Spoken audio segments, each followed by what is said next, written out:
Assalamualaikum. Saya Muhammad Fazil bin Muhammad Noor.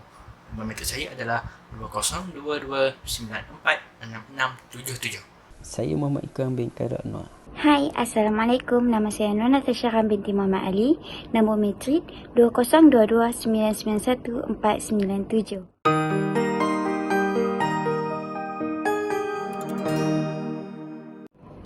Maksud sekularisme. Sekularisme ini ialah fahaman di mana ia dipisahkan antara pengurusan agama dan kehidupan dalam dunia, dalam pentadbiran, pendidikan, politik, ekonomi dan sebagainya. Sekularisme ini dia satu fahaman yang bertentangan dengan ajaran Islam. Selain itu, perkataan sekularisme ini berasal daripada sekulum yang bermaksud masa dan tempat. Selain itu, sekular menurut dalam bahasa Arab ialah al-amaniyah yang diambil daripada perkataan Arab iaitu Ain, Lam dan Mim. Perkataan ini bermaksud mengangkat martabat ilmu. Ini bercanggah dengan konsep Islam bagi manusia yang mempunyai kefahaman sains sejak kedatangan Islam.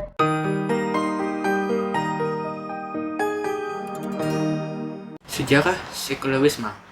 Kemunculan sekularisme ini telah pun berlaku di kawasan Eropah, iaitu pada abad pertengahan Masihi. Terdapat pelbagai aspek telah berubah akibat terjadinya sekularisme, yang maknanya adalah termasuk sikap terhadap nilai keagamaan masyarakat Eropah itu tersendiri. Kemunculan ini telah pun diramalkan oleh pelbagai dan beberapa orang cerdik pandai ahli falsafah di Eropah pada ketika itu. Salah seorangnya adalah Francis Auguste Comte. Beliau mengamalkan berlakunya suatu perubahan ilmu dan kejatuhan agama. Manakala Friedrich, iaitu seorang penyair dari negara Jerman, meramalkan bahawa Tuhan telah mati.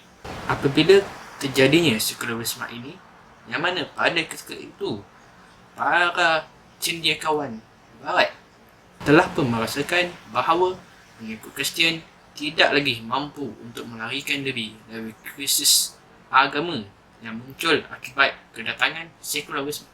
Terdapat di kalangan mereka ini telah pun mencari jalan bagi menyesuaikan agama mereka ini, iaitu Kristian, dengan fahaman sekularisme yang sedang melanda pada ketika itu. Mereka ini yang mana pada akhirnya mereka juga telah mengatakan bahawa fahaman sekularisme ini telah pun ada di dalam kitab mereka, iaitu kitab Injil. Dari sinilah berlakunya titik pertama munculnya fahaman sekularisme, yang sebenarnya sikap mengindahkan dan menyelewengkan soal maruah agama telah pun berlaku sebelumnya datangnya arus sekularisme yang sebenar. Malaysia juga tidak terkecuali. Fahaman sekularisme ini telah pun berlaku sewaktu pemerintahan British. Pemerintahan British telah memperkenalkan sistem residen selepas perjanjian Pangkur pada tahun 1874. Perjanjian ini dilaksanakan dengan dasar-dasar pemisahan pemerintahan dan juga pentadbiran negara daripada penguasaan Sultan dan Raja.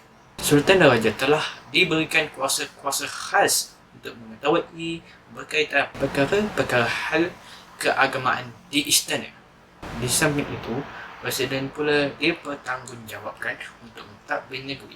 Dari sini, fahaman sekularisme telah pun diserap masuk ke dalam setiap masyarakat Malaysia pada ketika itu. Jika dilihat pada masa kini, dasar-dasar pada waktu pemerintahan Inggeris ini masih lagi terdapat dan dikekalkan dengan pengasingan di antara dua kuasa, iaitu dua kuasa legislatif dan juga eksekutif, pentadbiran serta urusan raja-raja, yang mana ia hanya diberikan kuasa dalam hal ehwal Islam dan juga adat istiadat orang Melayu.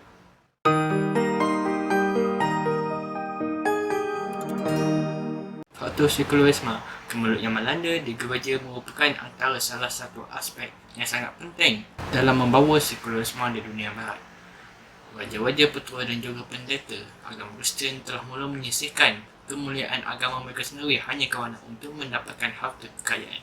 pertambahan kemajuan binaan dan juga minat dalam menggalakkan perkembangan ilmu, pengetahuan baru dan juga membina tugu yang terdiri indah. Sibuk memburu harta kekayaan dan juga mengabaikan nilai-nilai agama mereka. Pembangunan ekonomi yang semakin maju juga berlaku masyarakat Eropah yang materialistik. Kombinasi pengajian tentang bidang pengajian baru, pengajian klasik dan perhargaan terhadap berhala purba telah menyebabkan rasa ketidakpuasan hati di kalangan masyarakat tentang kemajuan yang mereka alami selama ini.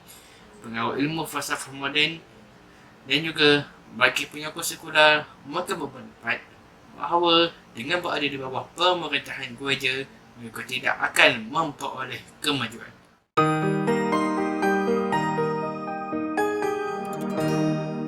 Ciri sekularisme, fahaman yang melihat kepada penolakan hal-hal kerohanian, penolakan wujudnya akhirat, pemisahan antara agama dan nilai kerohanian, kekuasaan sebagai kebebasan hak mutlak dan institusi agama cuma khusus untuk urusan ketuhanan semata-mata, bersifat bebas daripada pemikiran dan pengalaman tanpa hubungan dengan Tuhan, dan kebahagiaan hidup hanya cuma terdapat di dunia.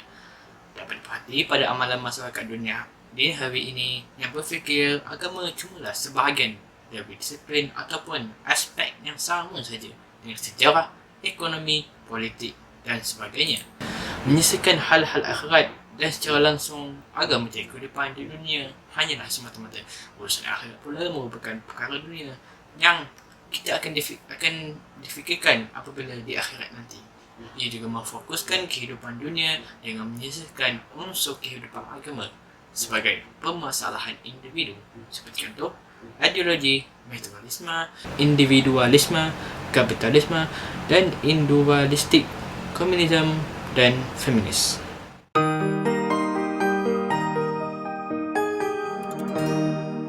Bentuk-bentuk penyebaran sekularisme terbahagi kepada 3, iaitu melalui pendidikan, media massa dan undang-undang. Penyebaran sekularisme melalui pendidikan terbahagi kepada 2 pula, iaitu penyebaran sekularisme berlaku melalui sekatan pengajian agama secara material dan secara moden. Sekatan secara material ialah dilakukan dengan membuka pintu seluas mungkin kepada pengajian yang kosong dari roh agama Islam, pengajian yang jauh dari penekanan agama. Pengajian agama Islam disempitkan dengan bantuan kewangan ataupun tidak dibantu langsung, dan sebarang bantuan lebih kepada pengajian bercorak sekularisme. Di Turki bermula 3 Mac 1924, sistem pendidikan sekular telah dijadikan dasar utama semua peringkat pengajian pendidikan. Bagi sekatan secara moden pula, ia memperkirakan golongan-golongan penuntut agama dan tuan guru mereka dengan beza-beza antara guru-guru agama dan guru-guru subjek lain dalam setiap keadaan satu perkara yang disengajakan, dengan membeza-bezakan antara lepasan bidang agama dan lepasan bidang-bidang lain. Lepasan bidang agama tidak banyak mendapat peluang pekerjaan dan dipandang rendah. Ia menenggelamkan sifat ketidaksedaran dalam kalangan masyarakat dan ia membuatkan masyarakat lebih cenderung kepada pengajian bukan bidang agama. Penyebaran sekularisme melalui pengisahan dan media massa. Sekiranya sekularisasi dalam pengajian hanya melibatkan ribuan pelajar, tetapi sekularisme dalam media massa meliputi jutaan orang yang menonton dan membacanya melalui program-program yang disediakan. Setiap perkataan atau tulisan yang baik akan menghasilkan natijah yang baik, manakala perkataan atau tulisan yang buruk pula akan menghasilkan natijah yang buruk. Oleh itu, media massa berperanan untuk mengangkat martabat peribadi maruah dan minda seseorang, dan ia juga boleh menjatuhkan martabat peribadi maruah dan minda seseorang. Realitinya dapat dilihat melalui televisyen, radio, wayang, gambar dan lain-lain. Media massa tidak banyak membantu perkembangan nilai-nilai murni. Ia juga tidak membantu perkembangan minda dan pengamal dan dengan akhlak Islam. Sekiranya ada pun, ia hanya pemanis mulut dan pembuka bicara. Rancangan-rancangan televisyen yang menyiarkan gambar separuh bogen dan pornografi banyak disiarkan untuk menjatuhkan akhlak umat Islam, terutamanya golongan muda-mudi. Media massa sepatutnya menjadi mimbar dakwah yang menyeru kepada kebaikan dan menyampaikan kebenaran. Tetapi kini lebih kepada maksiat, medan fitnah dan ejen perosak sosial masyarakat. Inilah agenda sekularisme yang berusaha menjatuhkan umat Islam dari agamanya melalui peranan yang dimainkan oleh Lawyer of Liberty and Islam Recensis Fond Berhad. Penyebaran sekularisme melalui undang-undang. Golongan sekular berusaha bersungguh-sungguh untuk menjatuhkan Islam dari kuasa pemerintahan. Mereka memastikan agar undang-undang Islam tidak dirujuk walau dalam apa hal sekalipun, sehingga Islam kelihatan tinggal rangka sahaja.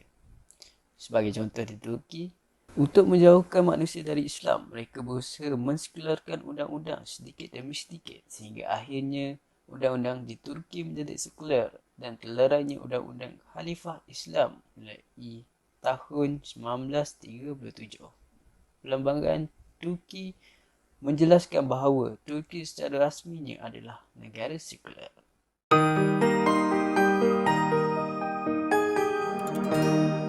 Implikasi dan kesan sekularisme terhadap keluhuran beragama di kalangan umat Islam menimbulkan banyak kesan negatif berbanding positif di atas dunia Islam, terutamanya dalam aspek akidah dan pemikiran. Ideologi ini melanda umat Islam seluruhnya, malah juga secara amnya. Kesan sekularisme secara umum dalam pelbagai aspek ialah melemahkan keimanan dan menggoyangkan akidah serta keyakinan terhadap kesan Allah, keraguan terhadap Rasul, para malaikat, hari kiamat dan Al-Quran serta pembalasan qada dan qadar, menyebabkan keimanan umat Islam semakin rapuh dan terkeliru dengan pendapatan aliran barat. Masyarakat Islam mula mempertikaikan hal-hal agama terutamanya yang berupa metafizik dan tidak logik pada pemikiran mereka, seperti kewajipan menutup aurat, hal berkaitan solat, alam akhirat dan pembalasan kubur dalam bidang perundangan, penggantian undang-undang dan undang-undang. Islam kepada sistem perundangan barat menyebabkan dewasa ini umat Islam tanpa segan silu mempertikaikan keadilan perundangan Islam dan mempersenakan golongan yang mengamalkannya.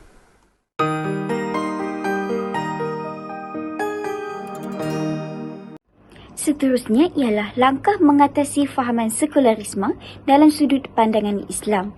Ilmuwan Islam haruslah menjadi peranan yang penting mengenai masalah ini dengan mengadakan kelas-kelas pengajian tentang agama dan mencuba untuk memberi gambaran yang sebenar dalam pelbagai cara kepada umat Islam, seperti memberi ceramah, penulisan ilmiah, katalog Islam ataupun lain-lain yang berkaitan dengan bahayanya sekularisme ini.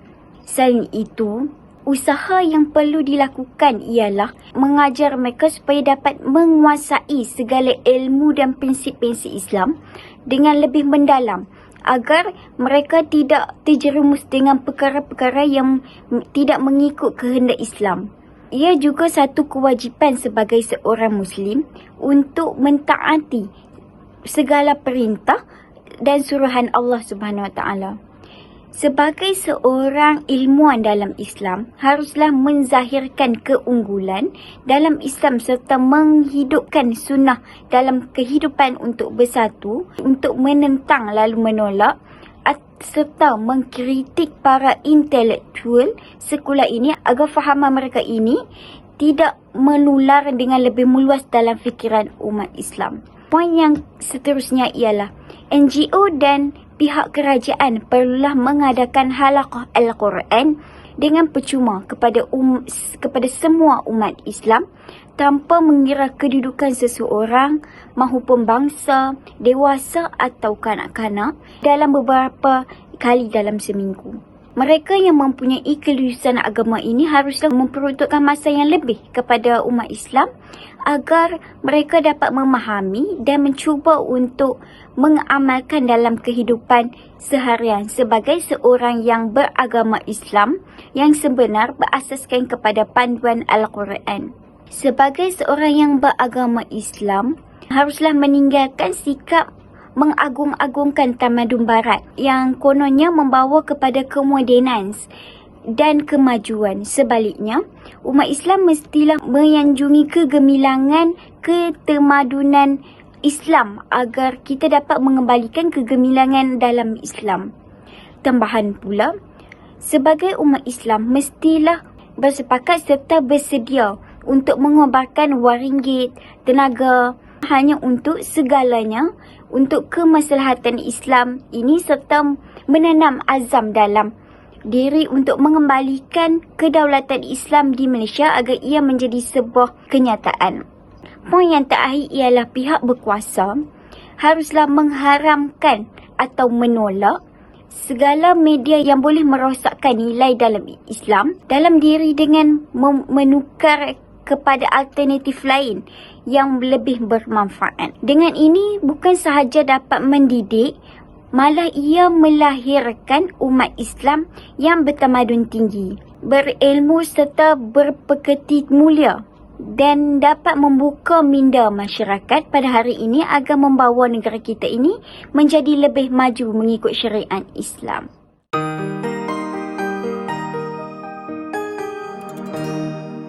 Kesimpulan yang boleh dibuat mengenai fahaman sekularisme dari sudut pandangan Islam, jelaslah di sini fahaman sekularisme ini adalah agenda barat yang akan menghancurkan serta menyesatkan umat Islam. Oleh itu, kita sebagai umat Islam haruslah kembalikan keperluan kepada Islam yang syumul dengan berpegang teguh kepada tali Allah yang berpandukan Al-Quran dan Sunnah. Jangan membiarkan masyarakat Islam terus-menerus disekularkan oleh budaya barat disebabkan kesenangan yang disebar itu hanyalah keseronokan sementara sahaja. Hakikatnya, sebagai umat Islam, kita haruslah mempercayai bahawa kesenangan yang hakiki adalah di syurga. Segala yang diusahakan dan penyelesaian yang dilakukan mudah-mudahan memberi impak yang positif kepada Islam dan perjuangan untuk Islam agar mencapai kegemilangannya. Terima kasih. Assalamualaikum.